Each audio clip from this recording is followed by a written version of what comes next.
Assalamualaikum warahmatullahi wabarakatuh. Saya Sapransyah MPM 2406020157, kelas reguler pagi A Banjarmasin. Di sini saya akan menjelaskan tentang perbandingan metode perhitungan luas dan volume kepada dosen pengampu Insinyur Adi Surya STMT, CPM, CPC, CELM, CPA, IPM, CPA, RD, CPNK. Yang langsung saja, yang pertama, mengapa perhitungan luas dan volume itu penting? Yaitu legal dan kepemilikan, menjamin kepastian batas lahan, penting untuk sertifikat, transaksi dan sengketa, perencanaan konstruksi, estimasi galian atau timbunan, kebutuhan material dan volume pekerjaan galian dan timbunan, estimasi biaya, volume akurat, mengurangi risiko pembengkakan biaya dan stok material berlebih. Analisis teknik digunakan di sipil, perkapalan, geoteknik, dan pengelolaan sumber daya. Selanjutnya, metode perhitungan luas tanah, pendekatan klasik, trilaterasi segitiga atau PPD, pengukuran sisi segitiga menggunakan alat pengukur sudut atau jarak, cocok untuk lahan terbuka dan pengukuran tradisional.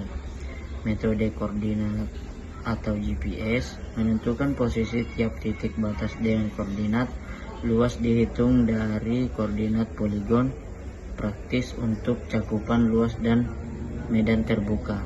Dan untuk contohnya bisa dilihat di bawah PPT. Selanjutnya, perbandingan luas tanah, trilaterasi versus koordinat. Data resmi atau BPN 11.183 M²2, trilaterasi atau PPD 10.025,476 M²2, 89,65% dari resmi. Koordinat atau GPS 10.100,720 M²2, 90,32% dari resmi.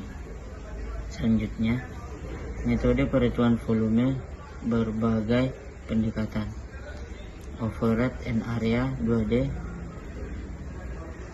cepat untuk segmen linear, cut dan fill, piramida kotak, pendekatan sederhana berbasis geometri alas dan tinggi, integrasi numerik, midpoint, trapezoid, Simpson, cocok untuk bentuk kompleks.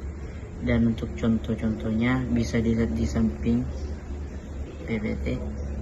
Selanjutnya, akurasi perhitungan volume studi kasus proyek jalan. 2D overhead and area, perbedaan terhadap data aktual yaitu 1.01%, cepat dan ekonomis untuk segmen linear. D3 DTM atau TIM, perbedaan 1.33%, RMSE 107,49 meter M²3, sangat cocok untuk medan bergelombang dan topografi kompleks. D3 DTM atau kriging, metode geostatistik untuk interpolasi permukaan, berguna saat data titik terdispersi.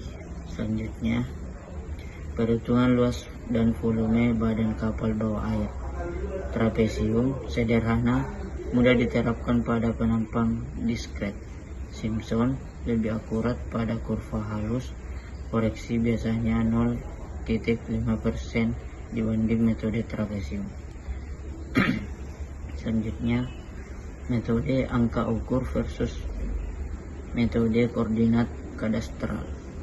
Metode angka ukur menunjukkan ketelitian lebih baik dan simpangan baku lebih kecil, cocok untuk pengukuran kadastral yang presisi. Metode koordinat memenuhi toleransi efisiensi bila dilakukan benar. Simpangan baku cenderung lebih besar dibanding angka ukur. Rekomendasinya bisa dilihat di samping. Selanjutnya, tantangan dan pertimbangan. Akurasi alat, pemilihan instrumen, total station, GPS, RTK, LiDAR memengaruhi kualitas hasil.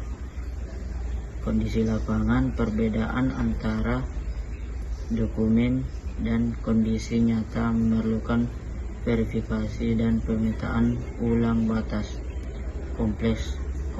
Kompleksitas bentuk tidak beraturan memerlukan TDM, interpolasi atau integrasi numerik untuk akurasi.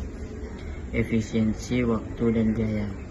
Pilih metode dengan trade-off antara presisi, waktu lapang, dan anggaran. Dan yang terakhir yaitu kesimpulan dan rekomendasi. Yang pertama, tidak ada metode tunggal terbaik. Pilih sesuai tujuan, akurasi yang dibutuhkan, dan karakteristik objek. Yang kedua, validasi silang hasil MIS PPD versus GPS versus DTM untuk menurunkan risiko kesalahan. Yang ketiga, gunakan D3 DTM atau TIN untuk medan kompleks, Simpson atau integrasi untuk bentuk kurva halus, overhead and area untuk pekerjaan linear praktis. Yang terakhir, perhatikan biaya alat dan waktu lapangan, optimalkan antara akurasi dan efisiensi. Ya, mungkin itu saja penyampaian dari saya. Saya akhiri. Assalamualaikum warahmatullahi wabarakatuh.